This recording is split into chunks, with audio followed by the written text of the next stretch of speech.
Hi guys, welcome back to another console mod video. Today we have 10 mods to look at over 2 videos, so check out the other one if you haven't done so yet. Anyway, we don't have to waste any time, we have loads of mods to look through today, so let's just jump into the first mod.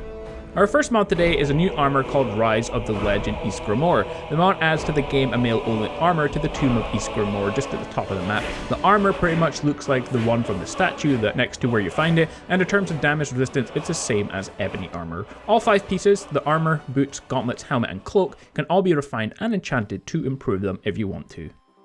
Next is Jolgeirr Barrow, the final resting place of the last Snow Elf Prince, known only as the Snow Prince. It's a new basic dungeon with Jolgeirr and other enemy monsters, and as you make your way through you get a new set of armor called the Snow Prince armor, which is basically what this whole mod is about getting. And since it's PS4 it uses vanilla assets, and the armor is pretty much just the ancient Falmer armor. Not the biggest mod ever, but if you're looking for a new dungeon to explore and you want a set of ancient Falmer armor, which to be honest is a very cool armor, then you could check out this mod. Mainland Skyrim adds Veins of Skyrim ore to over 30 locations spread across the mainland of Skyrim. They're mostly found in Nordic ruins, but there are a few veins that can be found in the exterior of Skyrim as well. You can also craft your own ancient Nordic pickaxe, so you can start gathering the Skyrim without heading to Solstheim and completing the various quests that you need in order to do that. There are 2 ways to craft one, either by having the advanced armor perk, or your perk overhauls equivalent, or by obtaining the Nordic pickaxe manual, which can be found at the Skyforge. As long as the manual is in your inventory, you can craft an ancient Nordic pickaxe without the advanced armor perk. It requires 1 steel ingot, 1 quicksilver ingot, and 1 ebony ingot to craft, just like Nordic carved items.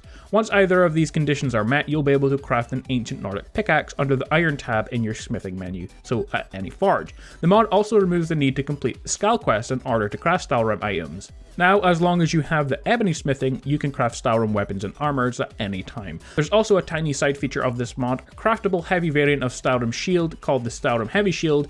Its stats are in line with the rest of the heavy Skyrim gear. All these features combined mean you can use Skyrim items whenever you want to without having to go to Solstheim first, and I think it adds some additional variety to the game.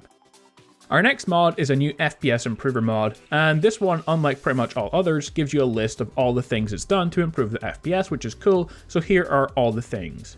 The mod has deleted all of the following stuff: RT leaves, tree dead shrub, tree thicket, some baskets and buckets in the Riften area, so that's quite a lot of stuff, which is good because Riften is notorious for drops in your frame rate. All tree dead shrubs and tree thickets at Falkreath, Marthal, Fort Amol, Fort Dunstead, Fort Greenwall, Fort Newgard, Fort Snowhawk and Fort Sungard.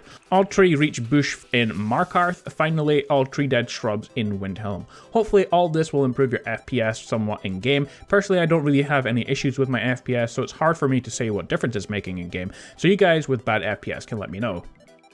Our final mod is called the Provincial Courier service by ARTHMOOR, someone we have not seen upload for a long time, but he always has good mods. Skyrim Courier is an industrious young lad who can be seen all over the province, yet doesn't seem to have anywhere to live and or work. He seems to be able to find you at will, but what if you wanted to find him? Even if it would be a meaningless encounter, one should still expect a living breathing NPC that takes part in the world to have some place to work and call home. No longer will the poor courier simply be dragged from his mystery cell and dropped in front of you to make his deliveries. Thus is born the Provincial Courier service. This mod is a simple immersion realism mod that provides a small shack outside of Whiterun along the main road next to Honningbrew Meadery. It provides a home for Skyrim's default courier NPC who hands out letters for various quests. Courier deliveries will now occur in person nearly anywhere in Skyrim. Optional home delivery service will instead deliver messages to one vanilla or DLC house that you own. Finally, you can also approach the courier at his office and receive mail deliveries there. You can speak to the courier to set up these different options. Until this is done, the courier will seek you out to deliver messages in person, just like normal. Well, that's about all the time we have for this video. If you enjoyed it and found it useful, a like and comment is very much appreciated. And if you haven't done so yet, subscribe for more content on my channel. I have hundreds of similar videos for you to check out on there. You guys can also join the notification squad and follow me on Twitter to see my videos as soon as they're released as well. But for now, take care guys, have an awesome day, and I will see you all next time.